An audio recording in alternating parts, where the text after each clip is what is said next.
Hola, buenas tardes a todos. Espero que se encuentren bien. Seguimos trabajando en el espacio de álgebra.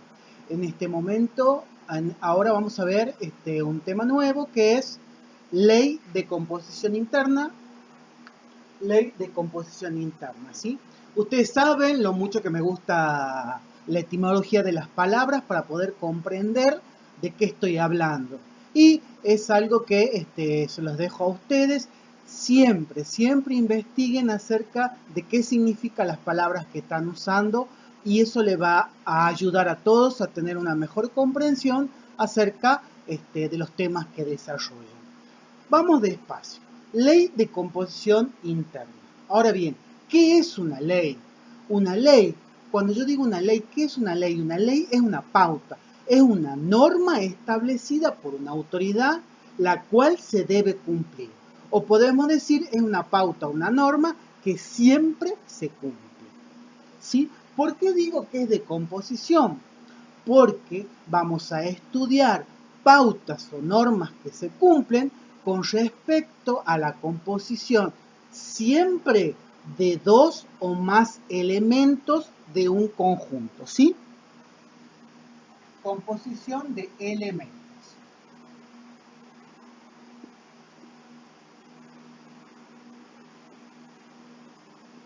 De conjuntos.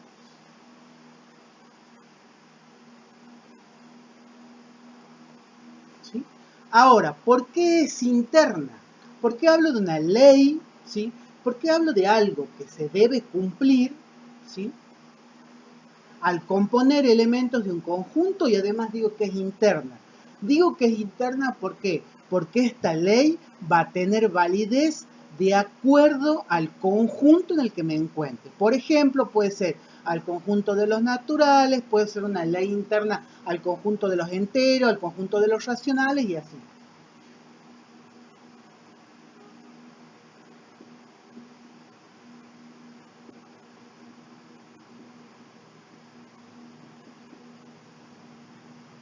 Y así no importa en cuál conjunto en el que esté trabajando. Entonces, ley de composición interna va a ser una ley, ¿sí? Algo que se cumple, ¿sí? Cuando trabajo o compongo dos elementos de un mismo conjunto, ¿sí? Interna, ¿por qué? Porque esa ley va a representar al conjunto y le va a dar estructura. Vamos a algunos ejemplos.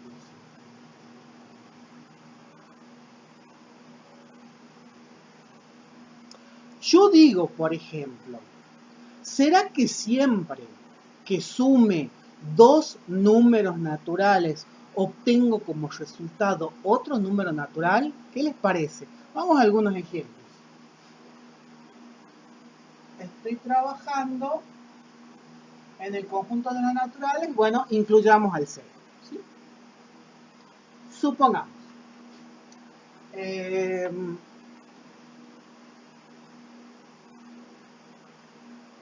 ahí está. A y B pertenecen a los naturales. Supongamos. Eh,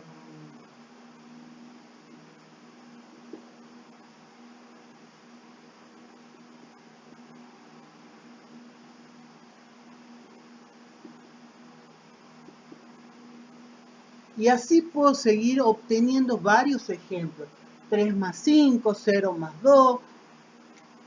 En general, siempre que sume A más B, voy a obtener un elemento C que va a pertenecer a los naturales.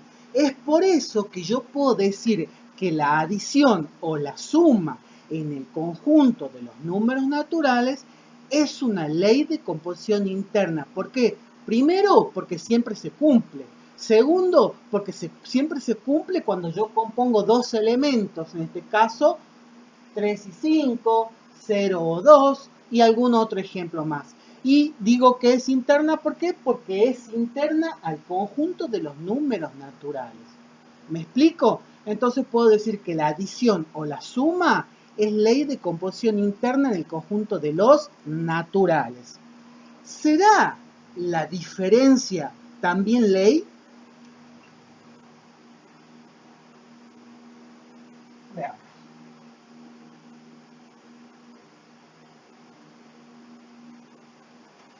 ¿Será que siempre que reste dos números naturales obtendré otro natural como resultado? Veamos algunos ejemplos.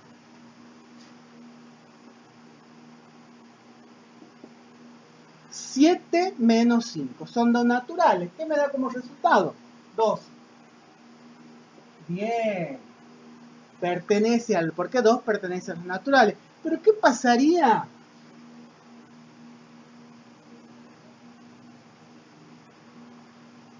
si tengo 2 menos 8?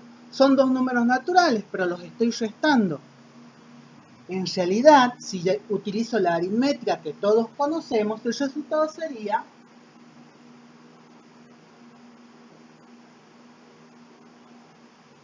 y en efecto, menos 5 no pertenece a los naturales. ¿Me explico? Entonces, ¿qué voy diciendo? Acá hay una ley que no se cumple. Acá se cumple siempre que sumo dos naturales, obtengo otro natural. Veo que la diferencia no ocurre, entonces puedo decir que la diferencia no es ley de composición interna en el conjunto de los números naturales, ¿sí? Vamos, ¿qué pasaría si cambiamos de conjunto?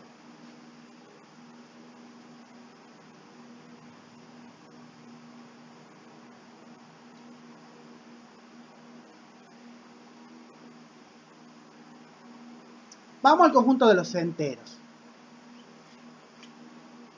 Cambiamos un poquito acá para dar algún otro ejemplo más.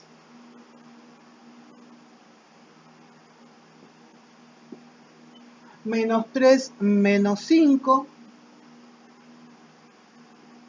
Perfecto.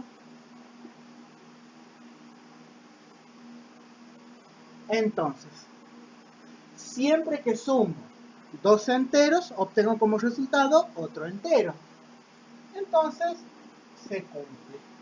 ¿Qué pasará con la diferencia ahora en este nuevo conjunto? ¿Sí? En este nuevo conjunto que es el conjunto de los enteros. ¿Pertenece? Sí, sí pertenece porque 2 es entero. Menos 5, ¿pertenece? Sí, sí pertenece. Entonces, ¿qué podemos decir? Que la suma es ley de composición interna para los enteros. Y también la diferencia es ley de composición interna para los enteros. O sea, ¿qué estoy diciendo? Siempre que sume dos enteros, obtengo como resultado otro entero. Siempre que reste dos enteros, obtengo como resultado otro entero. ¿Me explico? Vamos a otra composición. Miren acá. ¿Qué pasaría? Estoy hablando de sumas y diferencias. ¿Qué pasaría si en esta composición, cuando hablo de composición también implica que estos dos valores que pertenecen al conjunto se relacionan, ¿sí? O están en alguna relación aritmética, o sea, en una operativa, en una operación. Si yo tengo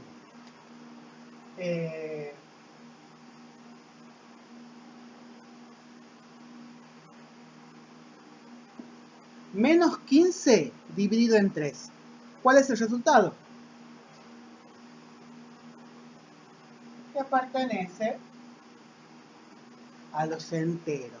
Muy bien, estoy dividiendo dos números enteros y obtengo como resultado otro entero. ¿Será siempre así? ¿Será ley? ¿Será que siempre que divida dos enteros obtengo como resultado otro entero? Veamos. ¿Qué pasaría si tengo ahora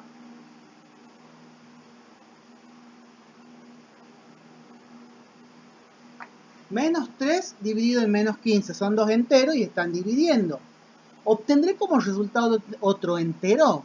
Ya le los signos, ¿sí? Menos por menos es más. Lo único que puedo hacer es simplificar. Tercera es una, la tercera es. Y en efecto, un quinto no pertenece a los enteros. Entonces, ¿qué podemos decir? Que la división no es ley de composición interna en el conjunto de los números enteros, ¿sí? Tal vez lo sea en otros conjuntos, pero en este conjunto no lo es, ¿sí? Espero que haya quedado un poco claro el concepto de lo que me refiero cuando hablo de ley de composición interna. En este capítulo vamos a estudiar cómo componer elementos en forma general para determinar qué estructura tiene ese conjunto, ¿sí? Lo vamos a analizar a través de algunas propiedades y elementos distinguidos, ¿sí? Nos vemos en el siguiente video.